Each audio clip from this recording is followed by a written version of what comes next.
자녀들이 차 안에서 배우자에게 하는 말이 있습니다. 오늘도 엄마가 울면서 전화했어. 나보고 어떡하라는 거야? 아빠가 또 자기 인생 후회 얘기하시더라. 내가 뭘 어떻게 해드려야 하는 건데?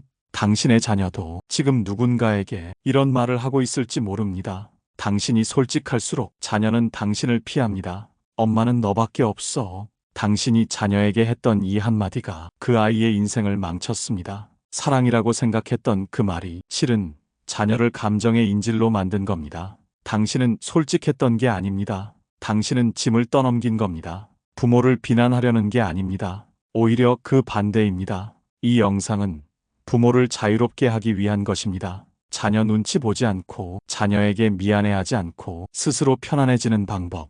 그것을 오늘 함께 찾아가려 하는 것입니다. 이 영상 끝까지 보시면 더 이상 자녀에게 무엇을 해줘야 한다는 짐에서 벗어나게 될 것입니다. 그것을 위해 지금껏 내가 솔직함이라고 포장해온 것, 사랑이라고 착각해온 행동들이 왜 내 의도와 다르게 흘러갔는지 살펴보려고 하는 것입니다. 자녀가 당신을 피합니다. 전화를 받지 않습니다. 명절에도 오지 않으려 합니다. 당신이 나쁜 부모여서? 아닙니다. 당신이 너무 솔직한 부모여서입니다. 진심을 다 말했기 때문에 자녀가 도망친 겁니다. 자녀가 불효한다고 생각하십니까? 전화도 안 하고 찾아오지도 않고 관심도 없다고 생각하십니까?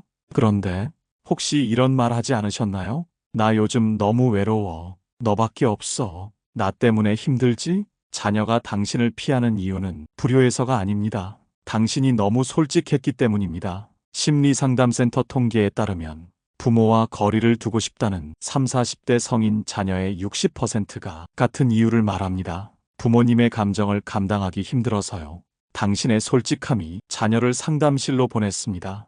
혹시 지금 마음이 불편하신가요?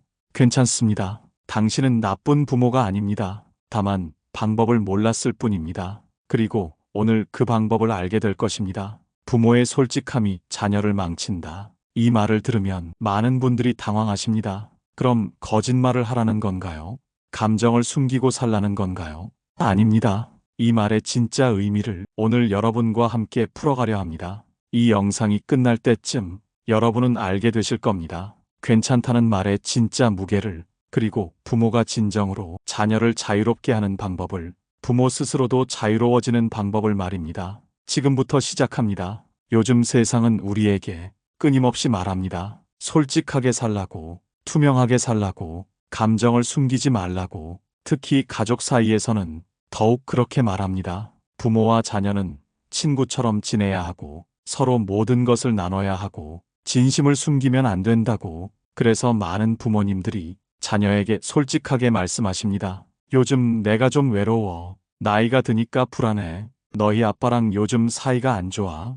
그때 내가 너한테 더 잘해줄 걸 그랬어. 이런 말들을 사랑이라고 생각하며 진심이라고 여기며 나누십니다. 그런데 이상합니다. 솔직하게 말할수록 자녀와의 거리가 멀어집니다. 진심을 나눌수록 자녀의 전화가 줄어듭니다. 더 가까워지려 했는데 오히려 더 멀어지는 것 같습니다. 왜 그럴까요? 내가 뭘 잘못한 걸까요? 많은 분들이 이런 혼란을 겪으십니다. 솔직한 게 잘못인가? 진심을 말하는 게 문제인가? 아닙니다. 문제는 솔직함 그 자체가 아닙니다. 문제는 그 솔직함의 방향입니다. 당신의 솔직함은 누구를 위한 것입니까?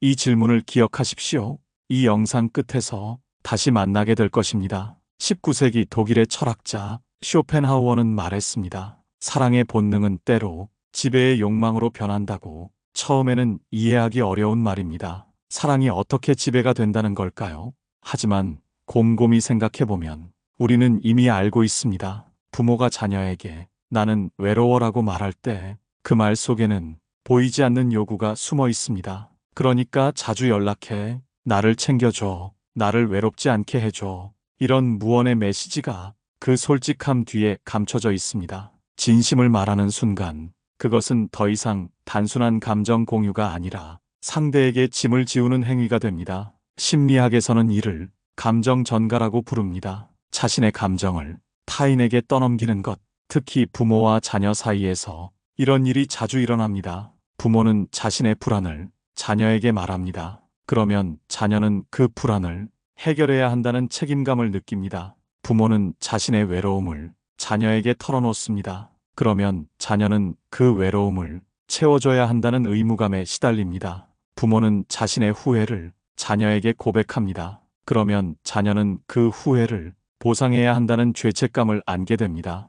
이것이 감정 전가입니다. 솔직함의 이름으로, 사랑의 이름으로, 진심의 이름으로 실은 자신의 짐을 자녀에게 넘기는 것. 그렇다면 질문이 남습니다. 그럼 감정을 숨기고 살라는 건가요? 아닙니다. 여기서 중요한 구별이 필요합니다. 감정을 숨기는 것과 감정을 책임지는 것은 완전히 다릅니다. 감정을 숨긴다는 것은 없는 척하는 것입니다. 괜찮지 않은데 괜찮은 척하고, 힘든데 힘들지 않은 척하고, 외로운데 외롭지 않은 척하는 것.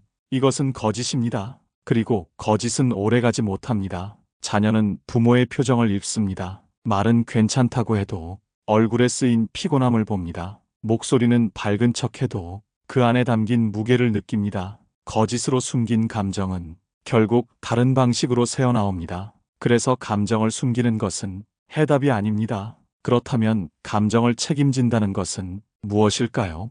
그것은 자신의 감정을 자신이 다스리는 것입니다. 힘들면 힘들다고 말해도 됩니다. 하지만 그 말 뒤에 이런 태도가 따라와야 합니다. 나는 힘들다. 하지만 내가 감당할 것이다. 나는 외롭다. 하지만 내가 해결할 것이다. 나는 불안하다. 하지만 내가 이겨낼 것이다. 이것이 감정을 책임지는 것입니다. 자녀에게 감정을 말하되 그 감정의 해결을 자녀에게 떠넘기지 않는 것. 이것이 바로 성숙한 솔직함입니다. 기독교 성경에는 이런 구절이 있습니다. 각자가 자기 짐을 질 것이라. 이 말씀의 의미는 냉정한 것이 아닙니다. 오히려 그 반대입니다. 자신의 짐을 스스로 짊어지는 사람만이 진정으로 타인을 사랑할 수 있다는 뜻입니다. 내 짐을 남에게 떠넘기면 그것은 사랑이 아니라 의존입니다. 내 감정을 남에게 전가하면 그것은 진심이 아니라 부담입니다. 부모가 자신의 감정을 스스로 책임질 때 비로소 자녀는 자유로워집니다. 부모의 눈치를 보지 않고 부모의 감정을 걱정하지 않고 자신의 인생을 살 수 있습니다. 이것이 진정한 사랑입니다. 그렇다면 구체적으로 어떻게 해야 할까요? 당신이 자녀에게 뭔가 말하고 싶을 때 먼저 이렇게 자문해 보십시오. 이 말은 누구를 위한 것인가? 나를 편하게 하기 위한 것인가? 아니면 자녀를 자유롭게 하기 위한 것인가? 이 말을 들은 자녀는 어떤 감정을 느낄까? 위로를 받을까? 아니면 책임감을 느낄까? 이 말을 한 후에 나는 후련할까? 그렇다면 그것은 감정의 배설이지 소통이 아닙니다. 진정한 소통은 상대를 가볍게 만듭니다. 하지만 감정의 전가는 상대를 무겁게 만듭니다. 당신의 솔직함이 자녀를 무겁게 만든다면 그것은 솔직함이 아니라 이기심입니다. 노자는 도덕경에서 이렇게 말했습니다. 과거의 도로 오늘을 다스릴 수 없다. 2500년 전의 말이지만 오늘날 부모와 자녀 사이에 딱 들어맞는 말입니다. 많은 부모님들이 자녀에게 이렇게 말씀하십니다. 내가 다 겪어봤다. 내 말 들으면 후회 안 한다. 이 길은 험하다는 걸 나는 안다. 이런 말들은 사랑에서 나온 것입니다. 자녀가 실수하지 않기를 바라고, 자녀가 고생하지 않기를 바라고, 자녀가 행복하기를 바라는 마음. 그 마음은 진심입니다. 문제는 그 진심이 더 이상 유효하지 않을 수 있다는 것입니다. 부모가 살아온 세상과 자녀가 살아갈 세상은 완전히 다릅니다. 부모 세대에게는 정해진 길이 있었습니다. 좋은 대학 가고, 안정적인 직장 잡고, 결혼해서 집 사고, 아이 낳고 키우고, 이것이 정답이었습니다. 하지만 지금은 정답이 없는 시대입니다. 대학을 나와도 일자리가 없고, 결혼하지 않는 것도 선택이고, 집을 사지 않는 것도 전략이고, 아이를 낳지 않는 것도 가능합니다. 세상의 규칙이 바뀌었습니다. 그런데 부모는 자신이 살아온 세상의 규칙으로 자녀에게 조언합니다. 그러니 자녀에게는 그 조언이 도움이 아니라 간섭으로 들립니다. 여기서 중요한 깨달음이 필요합니다. 부모의 경험은 귀합니다. 하지만 그 경험은 부모의 시대에 맞는 것입니다. 자녀의 시대에는 다른 지혜가 필요합니다. 공자는 이렇게 말했습니다. 아는 것을 안다 하고 모르는 것을 모른다 하는 것. 이것이 진짜 아는 것이다. 부모가 자녀의 시대를 이해할 수 없다면 그것을 솔직히 인정하는 것. 이것이 진짜 지혜입니다. 나는 내 시대를 모른다. 하지만 나는 너를 믿는다. 이렇게 말할 수 있는 것. 이것이 성숙한 부모의 모습입니다. 그렇다면 부모는 아무 말도 하지 말아야 할까요? 아닙니다. 충고 대신 경험을 나누면 됩니다. 이렇게 하라고 말하는 대신 나는 이렇게 했다고 말하면 됩니다. 내가 틀렸다고 말하는 대신 나는 그때 이렇게 느꼈다고 말하면 됩니다. 그 차이가 무엇일까요? 충고는 명령입니다. 하지만 경험 나누기는 선택의 여지를 줍니다. 자녀는 부모의 경험을 듣고 스스로 판단할 수 있습니다. 참고할 수도 있고, 무시할 수도 있고, 변형할 수도 있습니다. 이것이 자녀를 존중하는 방식입니다. 불교에서는 이런 가르침이 있습니다. 손가락은 달을 가리킬 뿐, 손가락이 달은 아니다. 부모의 조언도 마찬가지입니다. 부모의 말은 방향을 가리킬 뿐, 그 길 자체는 아닙니다. 자녀가 스스로 걸어가야 합니다. 부모가 대신 걸어줄 수 없습니다. 그리고 부모가 걸었던 길이 자녀에게 맞는 길도 아닙니다. 그러니 손가락만 가만히 들어주십시오. 저쪽에 뭔가 있더라. 나는 저렇게 갔었어. 너는 어떻게 갈 건지 내가 정해봐. 이렇게 말하는 것. 이것이 진정한 지혜입니다. 여기서 또 하나 중요한 것이 있습니다. 말보다 더 강력한 가르침은 부모의 삶 그 자체입니다. 자녀는 부모가 하는 말이 아니라 부모가 사는 모습을 배웁니다. 부모가 인생을 즐기며 사는 모습, 부모가 어려움을 담담히 견디는 모습, 부모가 타인을 배려하는 모습, 부모가 배우며 성장하는 모습, 이런 것들이 천마디 충고보다 강력합니다. 조선의 학자 율곡이인은 이렇게 말했습니다. 가르침은 말에 있지 않고 몸에 있다. 부모가 좋은 삶을 살면 자녀는 저절로 배웁니다. 부모가 나쁜 삶을 살면 아무리 좋은 말을 해도 자녀는 배우지 않습니다. 그러니 충고하려 하지 마십시오. 대신 좋은 삶을 사십시오. 그것이 자녀에게 줄 수 있는 가장 큰 가르침입니다. 요즘 많은 분들이 이런 말을 하십니다. 나는 자녀와 친구 같은 관계다. 뭐든 다 얘기하는 사이다. 비밀이 없다. 이것이 좋은 관계라고 생각하십니다. 하지만 정말 그럴까요? 고대 그리스의 철학자 에픽테토스는 말했습니다. 각자의 역할을 지키는 자만이 평온할 수 있다. 부모에게는 부모의 역할이 있고 자녀에게는 자녀의 역할이 있습니다. 친구에게는 친구의 역할이 있습니다. 이 역할들은 서로 다릅니다. 그리고 그 다름이 관계를 건강하게 만듭니다. 친구는 무엇입니까? 동등한 관계입니다. 서로 의지할 수 있고, 서로 기댈 수 있고, 서로 고민을 나눌 수 있습니다. 하지만 부모와 자녀는 동등한 관계가 아닙니다. 부모는 먼저 태어났고, 먼저 살아왔고, 먼저 경험했습니다. 그리고 부모에게는 책임이 있습니다. 자녀를 보호할 책임, 자녀를 기를 책임, 자녀가 기댈 수 있는 든든한 존재로 남아있을 책임. 이것이 부모의 역할입니다. 그런데 부모가 자녀에게 친구처럼 모든 것을 털어놓으면 어떻게 될까요? 부모의 외로움, 부모의 불안, 부모의 고민, 부모의 약함, 이 모든 것을 자녀가 알게 되면 자녀는 더 이상 부모를 든든한 존재로 보지 않습니다. 오히려 보호해야 할 존재로 봅니다. 챙겨야 할 존재로 봅니다. 그 순간 관계의 축이 뒤집힙니다. 부모가 자녀를 돌보는 것이 아니라 자녀가 부모를 돌보게 됩니다. 이것이 건강한 관계일까요? 자녀에게는 마음 편히 기댈 수 있는 어른이 필요합니다. 세상이 힘들 때 돌아갈 수 있는 곳이 필요합니다. 그곳이 부모입니다. 그런데 부모가 흔들리면 자녀는 기댈 곳을 잃습니다. 부모가 불안해하면 자녀는 더 불안해집니다. 부모가 약한 모습을 보이면 자녀는 더 약해집니다. 그러니 부모는 자녀 앞에서 어느 정도의 강함을 유지해야 합니다. 이것이 거짓이 아닙니다. 이것이 역할입니다. 물론 부모도 인간입니다. 힘들 때도 있고, 약할 때도 있고, 외로울 때도 있습니다. 하지만 그것을 자녀에게 모두 보일 필요는 없습니다. 부모에게는 부모만의 안전망이 있어야 합니다. 배우자, 친구, 형제자매, 상담사, 신앙 공동체, 이런 관계들에서 부모는 마음을 털어놓을 수 있습니다. 하지만 자녀에게만은 든든한 모습으로 남아 있어야 합니다. 그렇다면 자녀와 전혀 속마음을 나누지 말라는 걸까요? 아닙니다. 나눌 수 있습니다. 하지만 방식이 중요합니다. 부모가 자녀에게 감정을 쏟아내는 것과 부모가 자녀에게 성숙하게 말하는 것은 완전히 다릅니다. 예를 들어보겠습니다. 이렇게 말하는 것. 요즘 내가 너무 외로워 죽을 것 같아. 내가 자주 전화해줘야겠어. 이것은 감정을 쏟아내는 것입니다. 자녀에게 짐을 지우는 것입니다. 하지만 이렇게 말할 수 있습니다. 요즘 혼자 있는 시간이 많아서 가끔 외로울 때가 있어. 그래서 새로운 취미를 시작해 볼까 해. 너는 어떻게 지내니? 이것은 성숙하게 말하는 것입니다. 자신의 상황을 나누되 자신이 해결책을 찾고 있음을 보여줍니다. 그리고 자녀에게 부담을 주지 않습니다. 이 차이가 친구 같은 관계와 건강한 부모-자녀 관계의 차이입니다. 장자는 이렇게 말했습니다. 물고기가 서로 침을 뱉어 죽여주며 사는 것보다 강과 호수에서 서로를 잊고 사는 것이 낫다. 이 말의 의미는 서로 집착하며 고통스럽게 사는 것보다 각자의 자리에서 건강하게 사는 것이 낫다는 것입니다. 부모와 자녀도 마찬가지입니다. 너무 가까이 붙어서 서로의 감정에 얽매이는 것보다 적당한 거리를 두고 각자의 삶을 사는 것이 오히려 더 건강한 관계입니다. 경계가 있어야 존중이 생깁니다. 거리가 있어야 그리움이 생깁니다. 항상 붙어 있으면 피곤해집니다. 그렇다면 어떻게 해야 할까요?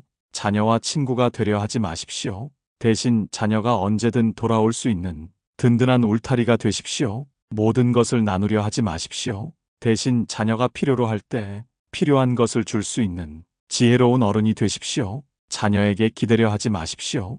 대신 자녀가 기댈 수 있는 단단한 기둥이 되십시오. 이것이 부모의 역할입니다. 친구는 누구나 될 수 있습니다. 하지만 부모는 오직 당신만 될 수 있습니다. 그 자리를 지키십시오. 요즘 세상은 우리에게 끊임없이 말합니다. 솔직하게 살라고, 투명하게 살라고, 감정을 숨기지 말라고. 특히 가족 사이에서는 더욱 그렇게 말합니다. 부모와 자녀는 친구처럼 지내야 하고 서로 모든 것을 나눠야 하고 진심을 숨기면 안 된다고. 그래서 많은 부모님들이 자녀에게 솔직하게 말씀하십니다. 요즘 내가 좀 외로워. 나이가 드니까 불안해. 너희 아빠랑 요즘 사이가 안 좋아. 그때 내가 너한테 더 잘해줄 걸 그랬어. 이런 말들을 사랑이라고 생각하며 진심이라고 여기며 나누십니다. 그런데 이상합니다. 솔직하게 말할수록 자녀와의 거리가 멀어집니다. 진심을 나눌수록 자녀의 전화가 줄어듭니다. 더 가까워지려 했는데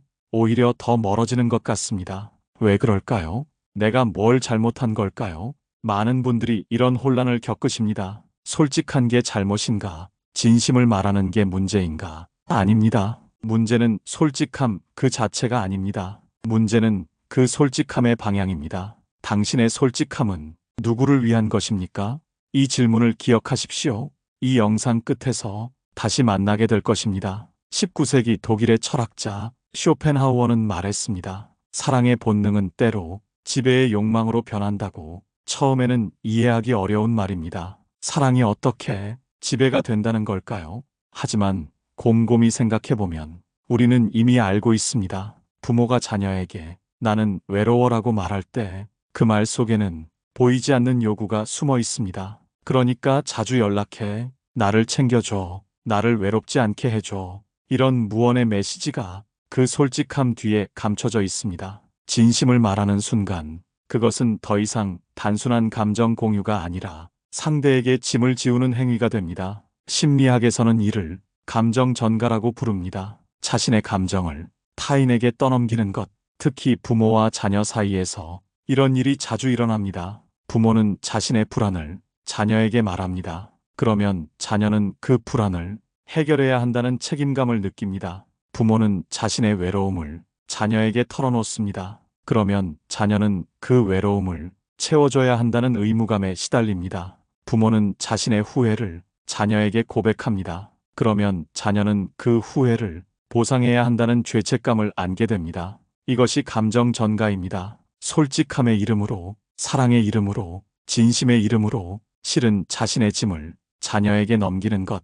그렇다면 질문이 남습니다. 그럼 감정을 숨기고 살라는 건가요? 아닙니다. 여기서 중요한 구별이 필요합니다. 감정을 숨기는 것과 감정을 책임지는 것은 완전히 다릅니다. 감정을 숨긴다는 것은 없는 척하는 것입니다. 괜찮지 않은데 괜찮은 척하고, 힘든데 힘들지 않은 척하고, 외로운데 외롭지 않은 척하는 것. 이것은 거짓입니다. 그리고 거짓은 오래가지 못합니다. 자녀는 부모의 표정을 읽습니다. 말은 괜찮다고 해도 얼굴에 쓰인 피곤함을 봅니다. 목소리는 밝은 척해도 그 안에 담긴 무게를 느낍니다. 거짓으로 숨긴 감정은 결국 다른 방식으로 새어나옵니다. 그래서 감정을 숨기는 것은 해답이 아닙니다. 그렇다면 감정을 책임진다는 것은 무엇일까요?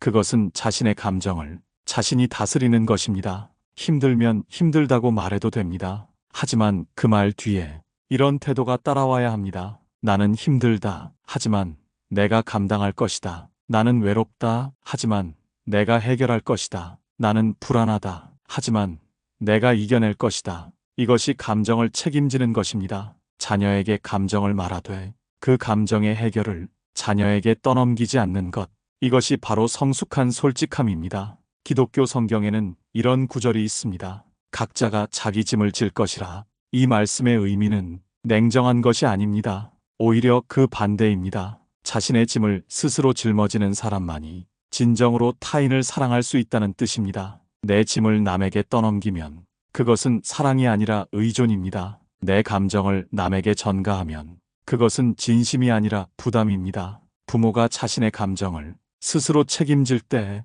비로소 자녀는 자유로워집니다. 부모의 눈치를 보지 않고 부모의 감정을 걱정하지 않고 자신의 인생을 살 수 있습니다. 그리고 여기 중요한 진실이 있습니다. 자녀가 자유로워질 때 부모도 함께 자유로워진다는 것입니다. 자녀에게 의존하지 않아도 되고 자녀의 반응을 걱정하지 않아도 되고 자녀가 연락 안 올까봐 불안해하지 않아도 됩니다. 이것이 진정한 사랑입니다. 그렇다면 구체적으로 어떻게 해야 할까요?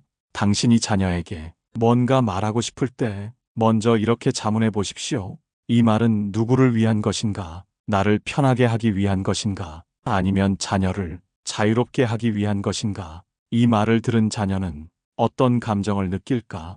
위로를 받을까? 아니면 책임감을 느낄까? 이 말을 한 후에 나는 후련할까?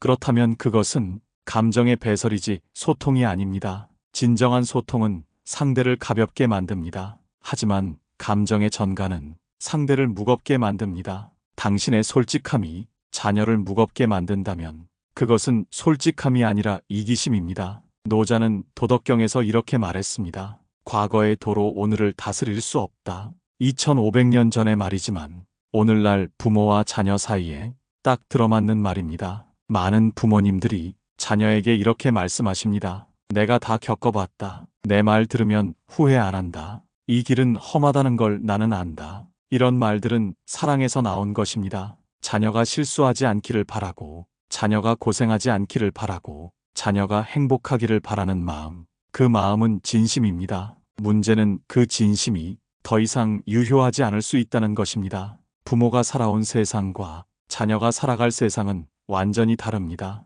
부모 세대에게는 정해진 길이 있었습니다. 좋은 대학 가고, 안정적인 직장 잡고, 결혼해서 집 사고, 아이 낳고 키우고, 이것이 정답이었습니다. 하지만 지금은 정답이 없는 시대입니다. 대학을 나와도 일자리가 없고, 결혼하지 않는 것도 선택이고, 집을 사지 않는 것도 전략이고, 아이를 낳지 않는 것도 가능합니다. 세상의 규칙이 바뀌었습니다. 그런데 부모는 자신이 살아온 세상의 규칙으로 자녀에게 조언합니다. 그러니 자녀에게는 그 조언이 도움이 아니라 간섭으로 들립니다. 여기서 중요한 깨달음이 필요합니다. 부모의 경험은 귀합니다. 하지만 그 경험은 부모의 시대에 맞는 것입니다. 자녀의 시대에는 다른 지혜가 필요합니다. 공자는 이렇게 말했습니다. 아는 것을 안다 하고 모르는 것을 모른다 하는 것. 이것이 진짜 아는 것이다. 부모가 자녀의 시대를 이해할 수 없다면 그것을 솔직히 인정하는 것. 이것이 진짜 지혜입니다. 나는 내 시대를 모른다. 하지만 나는 너를 믿는다. 이렇게 말할 수 있는 것. 이것이 성숙한 부모의 모습입니다. 그렇다면 부모는 아무 말도 하지 말아야 할까요? 아닙니다. 충고 대신 경험을 나누면 됩니다. 이렇게 하라고 말하는 대신 나는 이렇게 했다고 말하면 됩니다. 내가 틀렸다고 말하는 대신 나는 그때 이렇게 느꼈다고 말하면 됩니다. 그 차이가 무엇일까요? 충고는 명령입니다. 하지만 경험 나누기는 선택의 여지를 줍니다. 자녀는 부모의 경험을 듣고 스스로 판단할 수 있습니다. 참고할 수도 있고, 무시할 수도 있고, 변형할 수도 있습니다. 이것이 자녀를 존중하는 방식입니다. 그리고 이것은 부모도 자유롭게 합니다. 자녀가 내 말을 듣지 않아도 화가 나지 않습니다. 왜냐하면 나는 강요하지 않았으니까요. 자녀가 다른 길을 가도 불안하지 않습니다. 왜냐하면 나는 선택권을 주었으니까요. 이것이 부모를 자유롭게 하는 첫 번째 방법입니다. 불교에서는 이런 가르침이 있습니다. 손가락은 달을 가리킬 뿐 손가락이 달은 아니다. 부모의 조언도 마찬가지입니다. 부모의 말은 방향을 가리킬 뿐 그 길 자체는 아닙니다. 자녀가 스스로 걸어가야 합니다. 부모가 대신 걸어줄 수 없습니다. 그리고 부모가 걸었던 길이 자녀에게 맞는 길도 아닙니다. 그러니 손가락만 가만히 들어주십시오. 저쪽에 뭔가 있더라. 나는 저렇게 갔었어. 너는 어떻게 갈 건지 내가 정해봐. 이렇게 말하는 것.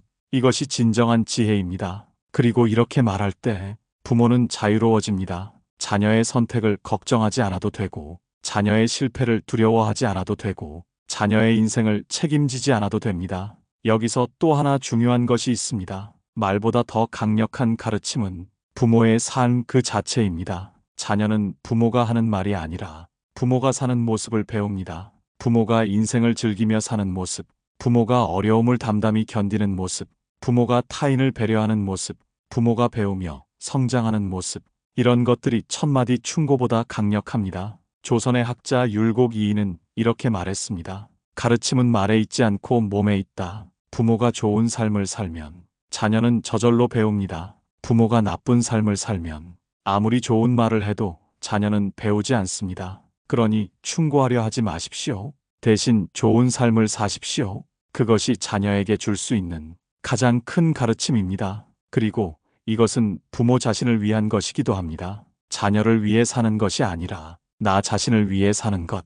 이것이 역설적으로 자녀에게도 가장 좋은 영향을 줍니다. 요즘 많은 분들이 이런 말을 하십니다. 나는 자녀와 친구 같은 관계다. 뭐든 다 얘기하는 사이다. 비밀이 없다. 이것이 좋은 관계라고 생각하십니다. 하지만 정말 그럴까요?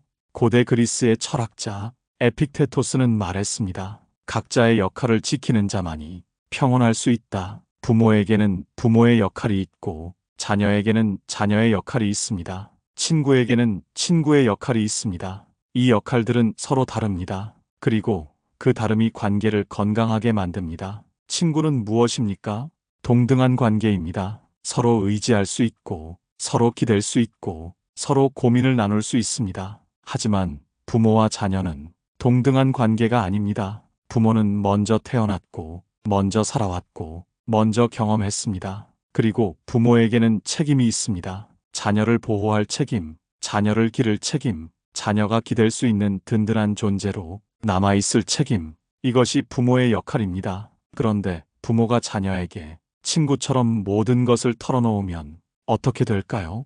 부모의 외로움, 부모의 불안, 부모의 고민, 부모의 약함, 이 모든 것을 자녀가 알게 되면 자녀는 더 이상 부모를 든든한 존재로 보지 않습니다. 오히려 보호해야 할 존재로 봅니다. 챙겨야 할 존재로 봅니다. 그 순간 관계의 축이 뒤집힙니다. 부모가 자녀를 돌보는 것이 아니라 자녀가 부모를 돌보게 됩니다. 이것이 건강한 관계일까요?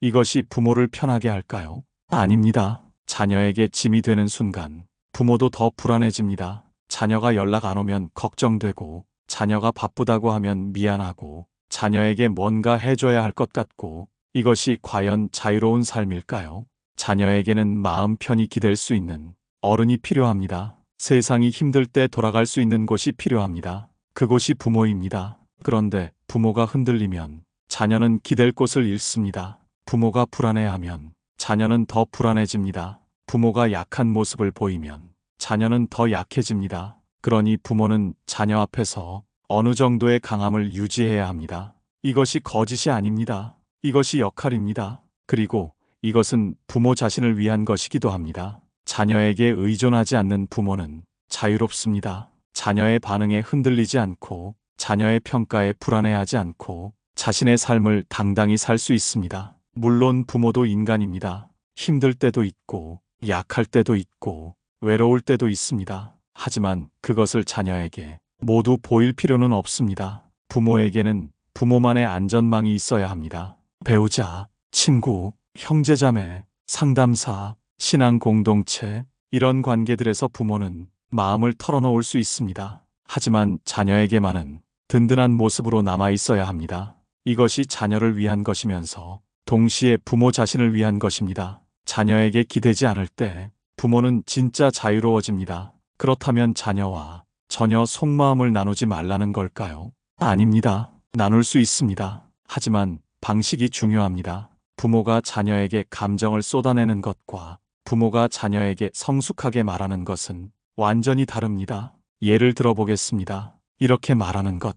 요즘 내가 너무 외로워 죽을 것 같아. 내가 자주 전화해줘야겠어. 이것은 감정을 쏟아내는 것입니다. 자녀에게 짐을 지우는 것입니다. 그리고 이것은 부모 자신도 자녀에게 의존하게 만듭니다. 하지만 이렇게 말할 수 있습니다. 요즘 혼자 있는 시간이 많아서 가끔 외로울 때가 있어. 그래서 새로운 취미를 시작해볼까 해. 너는 어떻게 지내니? 이것은 성숙하게 말하는 것입니다. 자신의 상황을 나누되 자신이 해결책을 찾고 있음을 보여줍니다. 그리고 자녀에게 부담을 주지 않습니다. 이렇게 말할 때 부모는 자유롭습니다. 자녀의 도움을 기다리지 않아도 되고, 자녀가 뭔가 해주기를 바라지 않아도 되고, 스스로 문제를 해결할 수 있으니까요.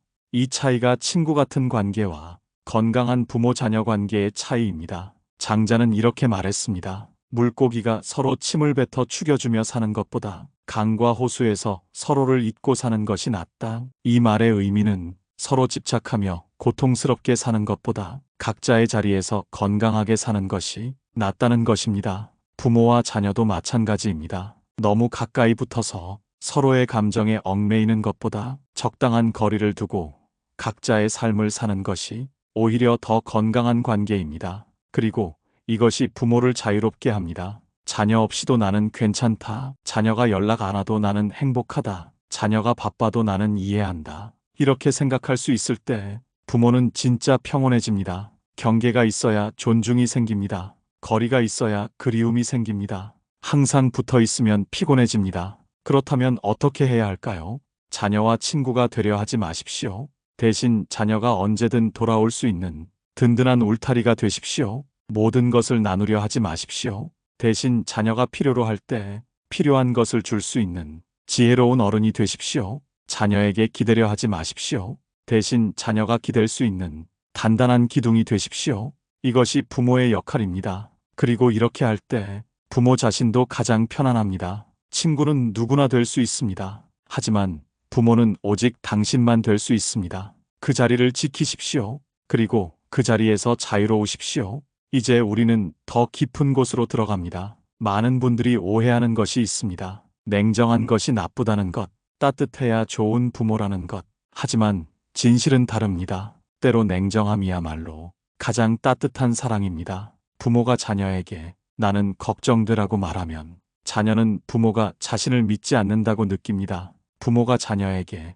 괜찮겠어라고 말하면 자녀는 부모가 자신을 믿는다고 느낍니다. 이 차이가 냉정함과 과잉 보호의 차이입니다. 심리학에서는 이것을 알고 있습니다. 부모의 불안은 자녀에게 전이된다는 것을 부모가 불안해하면 자녀도 불안해집니다. 부모가 자꾸 걱정하면 자녀는 자신이 뭔가 부족하다고 느낍니다. 하지만 부모가 평온하면 자녀도 평온해집니다. 부모가 믿어주면 자녀는 자신감을 얻습니다. 그러니 냉정해지십시오. 냉정함은 무관심이 아닙니다. 냉정함은 자녀를 믿는다는 뜻입니다. 너는 할 수 있다. 너는 스스로 해결할 수 있다. 나는 너를 믿는다. 이것이 냉정한 사랑입니다. 그리고 이것이 부모를 자유롭게 합니다. 자녀의 모든 문제를 내가 해결해줘야 한다는 부담에서 벗어납니다. 자녀가 실패할까봐 밤잠 설치지 않아도 됩니다. 자녀가 힘들어할까봐 내가 먼저 나서지 않아도 됩니다.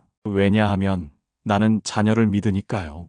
이것이 부모를 편하게 만드는 두 번째 방법입니다. 물론 자녀가 정말 위험할 때는 도와줘야 합니다. 하지만 대부분의 경우 자녀는 스스로 해결할 수 있습니다. 부모가 나서는 것은 자녀의 성장 기회를 빼앗는 것입니다. 그리고 부모 자신을 더 불안하게 만드는 것입니다. 칸트는 이렇게 말했습니다. 진정한 사랑은 상대를 자유롭게 하는 것이다. 자녀를 자유롭게 하십시오. 그러면 부모도 자유로워집니다. 자녀의 인생을 책임지지 않아도 되고, 자녀의 선택을 걱정하지 않아도 되고, 자녀 없이도 나는 괜찮다고 당당히 말할 수 있습니다. 이것이 냉정한 사랑의 역설입니다. 자녀를 놓아줄 때 오히려 자녀가 더 가까이 옵니다. 자녀를 붙잡으려 할 때 자녀는 도망칩니다. 부모의 집착은 자녀를 멀어지게 만들지만 부모의 자립은 자녀를 편안하게 만듭니다. 이제 우리는 마지막 지혜에 도달합니다. 부모는 거울이 아니라 배경이어야 한다는 것.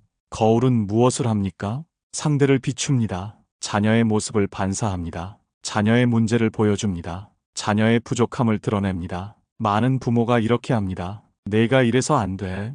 이건 고쳐야 해. 여기가 문제야. 끊임없이 자녀를 비추며 문제를 지적합니다. 하지만 이것은 자녀를 지치게 만듭니다. 그리고 부모 자신도 지치게 만듭니다. 자녀의 문제가 내 문제처럼 느껴지고 자녀가 잘못되면 내가 실패한 것 같고 자녀를 계속 신경 쓰게 됩니다. 반면 배경은 무엇을 합니까? 배경은 주인공을 돋보이게 합니다. 배경은 조용히 뒤에 있습니다. 배경은 주인공이 빛나도록 자신을 낮춥니다. 하지만 배경이 없으면 주인공도 빛나지 못합니다. 부모가 바로 이런 존재여야 합니다. 자녀의 인생에서 주인공은 자녀입니다. 부모는 배경입니다. 자녀가 무대 위에서 연기할 때 부모는 무대 뒤에서 지켜봅니다. 자녀가 실수해도 부모는 무대에 뛰어들지 않습니다. 자녀가 성공해도 부모는 자신의 공을 내세우지 않습니다. 그저 조용히 그 자리에 있을 뿐입니다. 레바논의 시인 칼릴 지브라는 이렇게 노래했습니다. 사랑하되 사랑을 속박으로 만들지 마라. 차라리 영혼의 해변 사이에 출렁이는 바다가 되게 하라. 자녀에 대한 사랑도 마찬가지입니다. 함께 있어야만 사랑인 것은 아닙니다. 멀리 떨어져 있어도 서로의 안녕을 바라는 마음. 그것이 진정한 사랑입니다. 그리고 이것이 부모를 자유롭게 합니다. 자녀의 인생을 내가 살지 않아도 되고, 자녀의 성공이 내 성공이 아니어도 되고, 자녀의 실패가 내 실패가 아니어도 됩니다. 나는 나고 자녀는 자녀입니다. 각자의 인생을 살아가는 독립된 존재입니다. 이것을 받아들일 때 부모는 진정으로 평온해집니다. 배경이 된다는 것은 포기하는 것이 아닙니다. 오히려 가장 성숙한 사랑입니다. 자녀가 나를 필요로 하지 않아도 괜찮고, 자녀가 다른 길을 가도 괜찮고, 자녀가 멀리 떨어져 있어도 괜찮습니다. 왜냐하면 나는 나의 삶이 있으니까요. 이것이 부모를 자유롭게 하는 마지막 지혜입니다. 부모도 자녀로부터 독립해야 합니다. 자녀가 부모로부터 독립하듯 부모도 자녀로부터 독립해야 합니다. 자녀 없이도 나는 온전한 사람입니다. 자녀 없이도 나는 행복할 수 있습니다. 자녀 없이도 나는 의미 있는 삶을 삽니다. 이것을 깨달을 때 부모는 진정한 자유를 얻습니다. 그리고 놀랍게도 이것이 자녀와의 관계도 좋게 만듭니다. 부모가 자립하면 자녀도 편해집니다. 부모에게 뭔가 해줘야 한다는 부담에서 벗어납니다. 부모가 외로워할까봐 억지로 연락하지 않아도 됩니다. 부모가 걱정할까봐 자신의 문제를 숨기지 않아도 됩니다. 이것이 건강한 관계입니다. 서로 의존하지 않고 서로를 존중하고 서로의 독립을 인정하는 관계. 이제 우리는 도입부에서 던진 질문으로 돌아갈 시간입니다. 기억하시나요? 당신의 솔직함은 누구를 위한 것입니까? 이제 그 답을 말할 수 있습니다. 당신의 솔직함이 자녀를 무겁게 만든다면 그것은 자녀를 위한 것이 아니라 당신 자신을 위한 것입니다. 자신의 외로움을 털어놓고 자신의 불안을 나누고 자신의 후회를 고백하는 것. 이 모든 것은 자녀를 위한 것이 아니라 부모 자신이 편해지려는 것입니다. 하지만 역설적으로 이것은 부모 자신도 편하게 만들지 못합니다. 왜냐하면 자녀에게 의존하게 되고 자녀의 반응을 기다리게 되고 자녀가 뭔가 해주기를 바라게 되니까요. 진정으로 부모가 편해지는 방법은 자녀에게서 자유로워지는 것입니다. 자녀에게 의존하지 않고 자녀의 평가에 흔들리지 않고 자녀 없이도 행복한 삶을 사는 것. 이것이 부모의 솔직함이 가져야 할 진짜 방향입니다. 부모의 솔직함이 자녀를 망친다는 말은 솔직하지 말라는 뜻이 아닙니다. 오히려 진짜 솔직해지라는 뜻입니다. 내가 왜 외로운지, 내가 왜 불안한지, 내가 왜 자녀에게 기대는지 이것을 스스로에게 솔직히 물어보라는 것입니다. 그리고 그 답을 자녀가 아닌 자신 안에서 찾으라는 것입니다. 힘들면 힘들다고 말해도 됩니다. 하지만 그것을 자녀에게 떠넘기지 마십시오. 외로우면 외롭다고 인정해도 됩니다. 하지만 그것을 자녀가 채워주길 기대하지 마십시오. 불안하면 불안하다고 느껴도 됩니다. 하지만 그것을 자녀가 해결해 주길 바라지 마십시오. 괜찮다고 말할 때는 진짜 괜찮을 때여야 합니다. 그리고 진짜 괜찮아지려면 부모 스스로가 자립해야 합니다. 자녀에게서 독립해야 합니다. 자기 자신으로 서야 합니다. 이것이 부모의 솔직함이 가져야 할 진정한 의미입니다. 석가모니 부처는 말했습니다. 자신만이 자신의 의지처다. 다른 누가 의지처가 될 수 있겠는가? 자녀는 부모의 의지처가 될 수 없습니다. 부모 자신만이 자신의 의지처입니다. 부모가 자신 안에서 평온을 찾을 때 비로소 자녀도 평온해집니다. 부모가 자신 안에서 행복을 찾을 때 비로소 자녀도 자유로워집니다. 부모가 자신 안에서 완전함을 느낄 때 비로소 관계도 완전해집니다. 오늘 우리가 함께 나눈 이야기는 자녀를 위한 것이 아니었습니다. 이것은 부모인 당신을 위한 것이었습니다. 당신이 자유로워지길 바랬습니다. 당신이 평온해지길 바랬습니다. 당신이 자녀 없이도 온전히 행복할 수 있기를 바랬습니다. 부모가 자녀로부터 독립할 때 자녀도 비로소 세상으로 독립할 수 있습니다. 부모가 자신의 삶을 살 때 자녀도 비로소 자신의 삶을 삽니다. 부모가 자립할 때 자녀도 자립합니다. 이것이 사랑의 완성입니다. 멀리서도 서로를 축복하고 각자의 자리에서 행복하며 만날 때는 진심으로 반가운 관계. 이것이 성숙한 부모와 자녀의 관계입니다. 이제 마지막으로 드리고 싶은 말이 있습니다. 당신은 좋은 부모입니다. 다만 방법을 몰랐을 뿐입니다. 오늘 그 방법을 알았으니 이제부터는 달라질 수 있습니다. 자녀에게 미안해하지 마십시오. 자녀에게 죄책감 느끼지 마십시오. 대신 당신 자신을 사랑하십시오. 당신 자신의 삶을 소중히 여기십시오. 당신 자신으로 당당히 서십시오. 그것이 자녀에게 줄 수 있는 최고의 선물입니다. 노자는 이렇게 말했습니다. 타인을 아는 자는 지혜롭지만 자신을 아는 자는 깨달은 자다. 타인을 이기는 자는 힘이 있지만 자신을 이기는 자는 강한 자다. 자녀를 바꾸려 하지 마십시오. 자신을 바꾸십시오. 자녀를 이해하려 애쓰지 마십시오. 자신을 이해하십시오. 자녀에게 사랑받으려 하지 마십시오. 자신을 사랑하십시오. 그렇게 할 때 모든 것이 달라집니다. 자녀와의 관계도 달라지고 당신의 삶도 달라지고 당신의 마음도 달라집니다. 더 이상 외롭지 않습니다. 더 이상 불안하지 않습니다. 더 이상 자녀 눈치 보지 않습니다. 왜냐하면 당신은 이미 당신 안에서 완전하니까요. 괜찮다는 말의 진짜 무게를 이제 아시겠습니까? 괜찮다고 말할 때는 정말 괜찮을 때여야 합니다. 거짓으로 괜찮은 척하는 것이 아니라 진짜로 괜찮은 사람이 되는 것. 이것이 오늘 우리가 찾은 답입니다. 부모가 진짜 괜찮아지려면 자녀로부터 독립해야 하고 자신의 삶을 살아야 하고 스스로 행복을 찾아야 합니다. 이것이 쉽지 않다는 것을 압니다. 평생 자녀를 위해 살아온 분들에게 이제 자신을 위해 살라고 하는 것이 낯설고 어려울 수 있습니다. 하지만 이것이 유일한 길입니다. 부모가 자유로워지는 길이자 자녀도 자유롭게 하는 길입니다. 오늘부터 작은 것부터 시작해 보십시오. 자녀에게 전화하고 싶을 때 한 번만 더 생각해 보십시오. 이 전화는 자녀를 위한 것인가? 아니면 나의 외로움을 위한 것인가? 자녀에게 뭔가 말하고 싶을 때 한 번만 더 물어보십시오.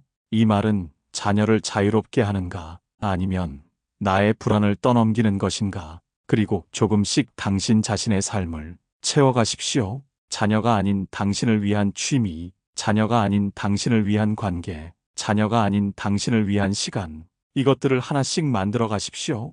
그렇게 하루하루 당신은 자유로워질 것입니다. 그리고 놀랍게도 그때 자녀도 당신에게 더 가까이 올 것입니다. 부담 없이, 편안하게, 진심으로. 이것이 우리가 바라던 관계입니다. 사랑은 잡는 것이 아니라 놓아주는 것입니다. 보호하는 것이 아니라 자립하게 하는 것입니다. 의존하게 하는 것이 아니라 독립하게 하는 것입니다. 그리고 이 모든 것은 부모가 먼저 자립할 때 시작됩니다. 부모가 자녀로부터 독립할 때 자녀도 세상으로 독립합니다. 부모가 자신을 사랑할 때 자녀도 자신을 사랑합니다. 부모가 자유로울 때 자녀도 자유롭습니다. 이것이 오늘 우리가 함께 발견한 부모의 솔직함이 가진 진짜 의미입니다. 당신이 오늘부터 조금 더 자신을 귀하게 여기고 조금 더 자신에게 정직해지고 조금 더 자신을 사랑하게 되기를, 그래서 언젠가 진짜 평화를 찾으시기를 마음 깊이 응원합니다. 부모와 자녀 모두가 자유로운 관계. 그것이 바로 사랑의 완성입니다. 멀리 있어도 마음은 따뜻하고 가까이 있어도 부담스럽지 않고 각자의 삶을 살면서도 서로를 응원하는 관계. 오늘 이 이야기가 그런 관계를 향한 첫 걸음이 되었기를 바랍니다. 당신은 이미 충분히 좋은 부모입니다. 이제는 자신에게도 좋은 사람이 되십시오. 자녀를 위해서가 아니라 당신 자신을 위해서. 그것이 결국 모두를 행복하게 만듭니다. 영상 내용이 도움이 되셨다면 구독과 좋아요를 눌러주세요. 영상 제작에 큰 힘이 됩니다. 평온한 하루 되세요. 감사합니다.